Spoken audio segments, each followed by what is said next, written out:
So what's inbound marketing?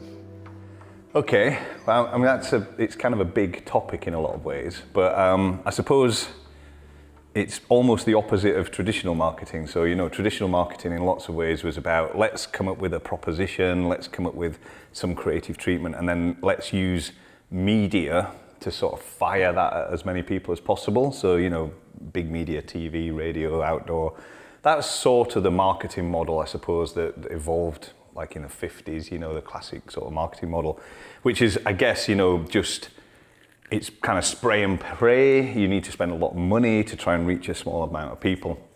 So I suppose the easiest way to talk about inbound is it's almost the exact opposite of that.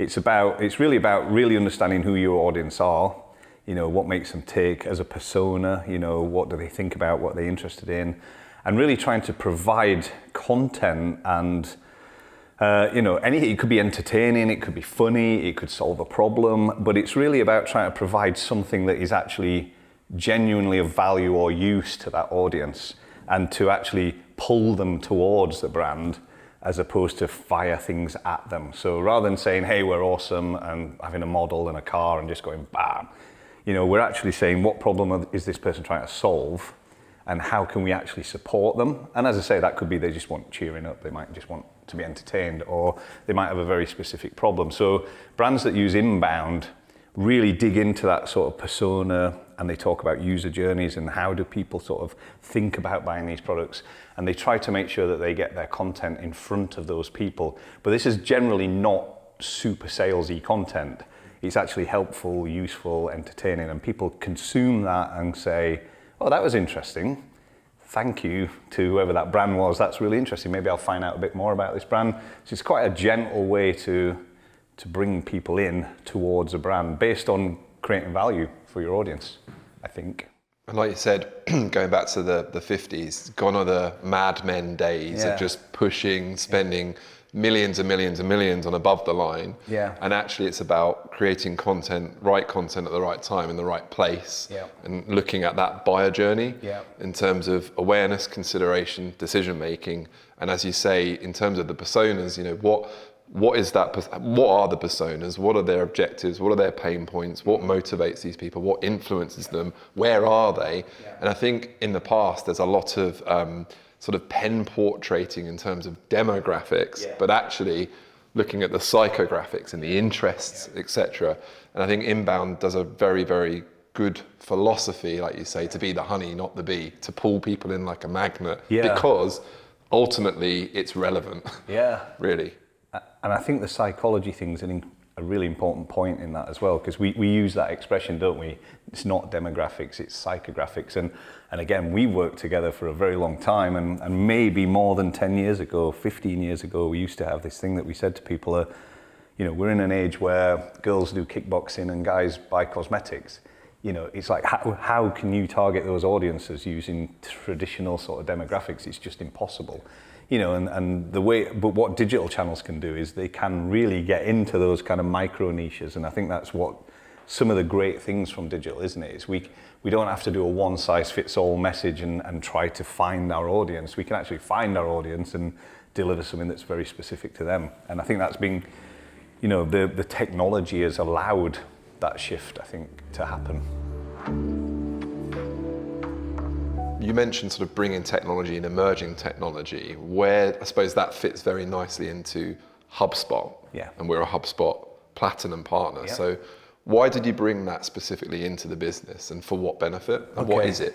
Yeah. Well, I've been sort of had my eye on Hubspot for a very long time now. We've been a Hubspot partner for 5-6 years, getting on for. I was already working with Hubspot in a capacity before that for another couple of years. And really, I think what Hubspot did, I'll explain what it is in a minute, but actually what Hubspot did is they really sort of spotted this inbound trend. In fact, they were almost the creators of this inbound trend. They took some sort of marketing strategy, and they realized that things were changing, and they effectively built a technology platform to allow marketers to do what we just talked about. So it's kind of an integrated marketing platform that allows you to run campaigns and sort of measure results. Very, very specifically, it's all tied back to a CRM system. So You know exactly who your potential customer is, you know exactly what content they've experienced. You can then see which pieces of content potentially people are engaging with, which ones are working, which ones aren't.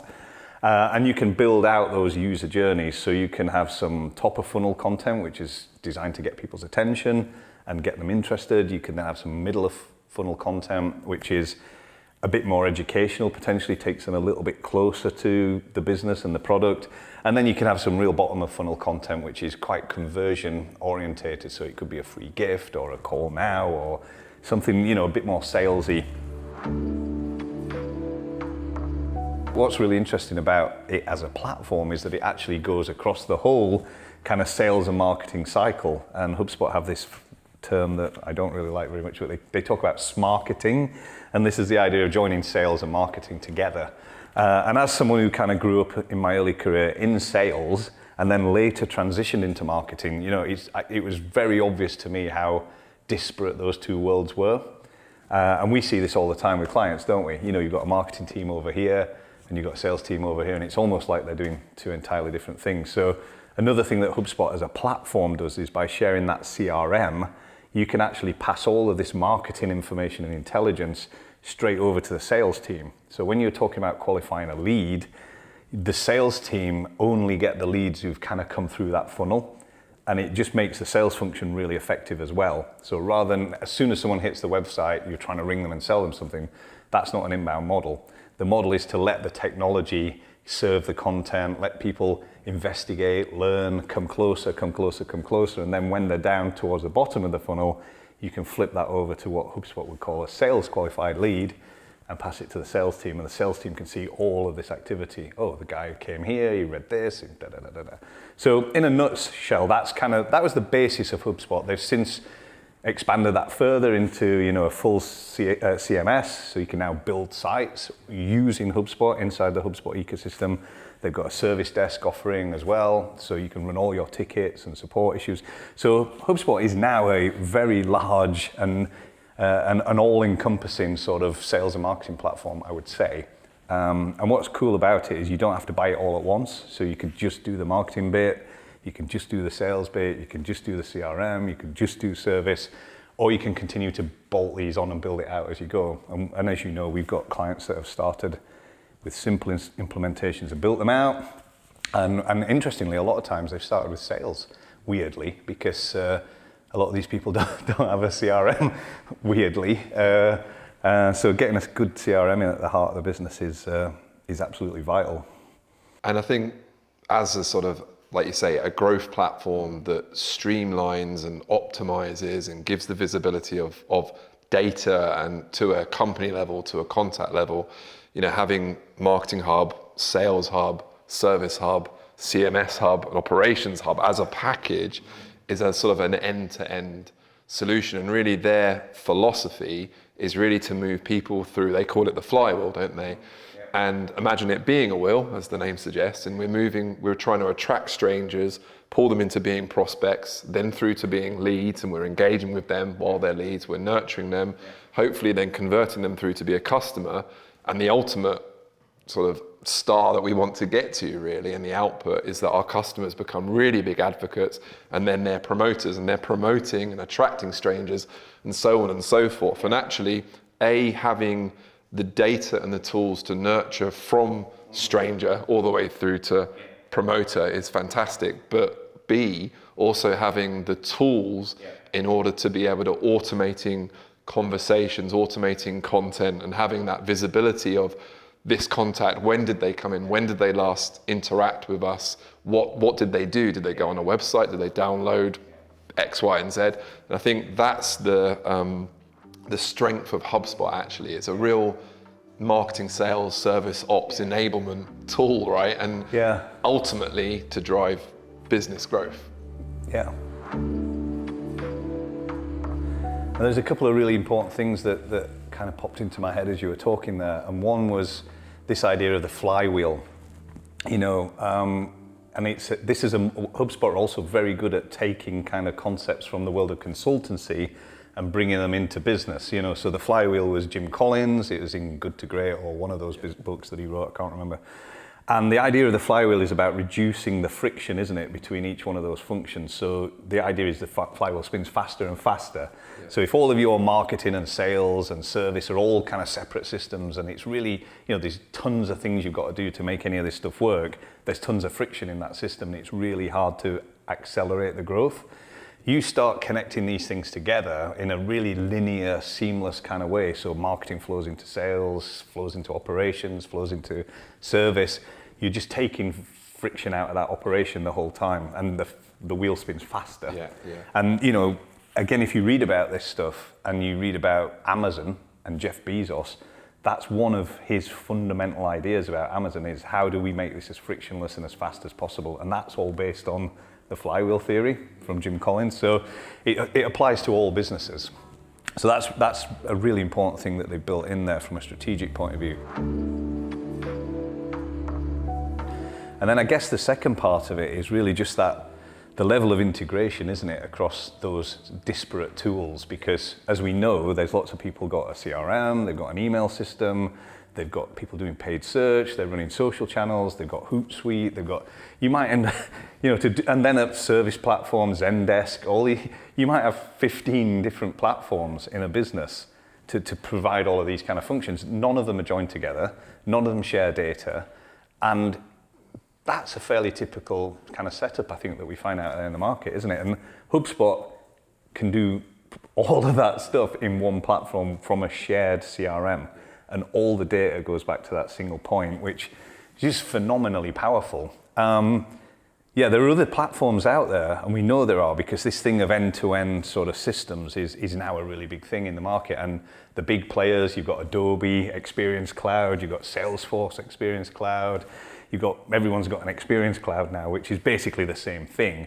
What they've usually done, all of those guys have gone and made acquisitions. So, Adobe will buy an email platform, they'll buy a bid management platform, they'll buy a social management, and then they stick them all together and call it Adobe Experience Cloud. It's still 15 different platforms that they're gradually, desperately trying to integrate. And they're massive, and they cost lots of money, maybe even millions, and they take a long time to implement. And we see people struggle with these things. We know people who have bought Salesforce Marketing Cloud or Salesforce Experience Cloud, and a year later, it's still not implemented. And they've spent tens, if not hundreds, if not millions, trying to put it in the business. HubSpot does all of those things, but it's cloud-based. It's super fast to implement. You literally switch this thing on and it's there, and they build all the technology. It's all proprietary technology. So every single piece of this thing fits together in a seamless fashion. There's no acquisition, there's no email platform that they're trying to integrate. So I think that's a really important thing. So you've got a price point for some of our clients are paying 20, 30K a year for this platform, not 200,000 or $1 million, and they can switch it on and it's up and running in a couple of weeks. And even a big installation on HubSpot Enterprise is 100 grand a year, something like that. It's pennies compared to what Salesforce or Adobe would look like to do the same thing. Yeah, I mean, we've had clients come back to us and say, this has fundamentally transformed our business. We've implemented all of the above, but particularly Sales and Marketing Hub, which is where a lot of the friction is or tends to be. Data stored on multiple spreadsheets or not at all. Very, very little insight. And we've implemented that in. We've put the content and we've set up the automation. The marketing team are using Marketing Hub, the sales team are using Sales Hub. Everyone's getting what they need. Maybe 50, 60 sales staff have been trained on it in 3 to 4 months. And I've worked client side 50% of my career, and I've been involved with, I've led some CRM implementations that have gone very well, some that have gone badly, frankly, and they are often costly. They do often take a lot of time. And I think having come into Woven and seen and experienced HubSpot, we use it ourselves. We practice what we preach for our marketing, sales, and service. It's very easy to use. It's very, very relatively cheap compared to others on the market. And I think the proof is in the pudding, and it seems to work very well for us and actually for our clients. And I think when people people might hear that and think that, well, how can it be so much cheaper and is it any good? But I always tell people, look, it's a bit like buying Microsoft Office. it's like, how much of that functionality do you actually use? You know, and maybe that's what Salesforce Experience Cloud is. Maybe there's a ton of stuff in there, but at this moment, you don't have a CRM or anything. And it's, you know, you can put this in and you can be running it in 3 weeks, and we can train some staff and bang, it works.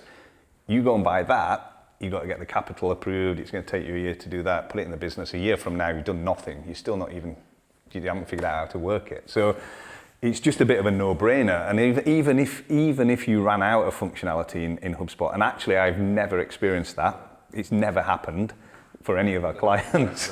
but even if you did, run it for 3 years and then go and buy Salesforce if you need to do. You know, that's kind of what we would say as a roadmap, isn't it? Yeah. Like, you don't need that stuff today. No. You need all the basics, like super fast and usable tools that your staff can actually. And I think, you know, some people watching this might also think that, oh, I'm already using such and such platform. Yeah. That's absolutely fine. There's a whole, they've got tons of automation, tons of integrations, haven't they?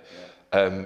If you have a platform, chances are it can probably integrate into that platform, or if not, it's an open API anyway, so it's relatively simple to achieve. Yeah. So you can connect it with existing email platforms, existing CRM systems. We've worked with lots of property companies that have property management backends that can easily transfer data in and out of this stuff. So it's definitely worth a look. And I mean, you know, the power of the system is incredible. And even for relatively small businesses, because, you know, at £1,000 a month or thereabouts, or maybe a bit more, it's almost like having, you know, a team of salespeople out there. The marketing automation functions just mean you can set up almost like a month's worth of marketing. You just go, you know, this is going to go out on this day, this is going to go out on this day, and you can segment all of that to different groups, and you can set up, if someone clicks this, then this happens, and you click that, and then that happens. So, and it just takes people through that funnel or that flywheel. So by the time that they've had 3 or 4 interactions, and they kind of start to come to a point where you can then engage with that person. And what we see is the conversion rate at that point is just so much higher, and the salespeople are getting educated, well-qualified leads from people who are genuinely interested, and they're coming in, you know, like they already know about the brand, they already know about the products, they're kind of ready to buy. Yeah. So, and you can do that even as a small business. And again, just from a manpower perspective, you know, you could go and buy all those tools, and they're all in the market, but you just couldn't operate them as a small business. You know, you'd need a 4-person marketing team to do all of that sort of stuff. And HubSpot can actually deliver massive amounts of efficiencies by doing a lot of this heavy lifting and just taking care of that front end of the funnel. So I think it works really well for big businesses, and we've got some big businesses using it as an alternative to Salesforce or Adobe. But we've got small businesses, you know, that would never be able to get that amount of content out the door if they were doing it manually.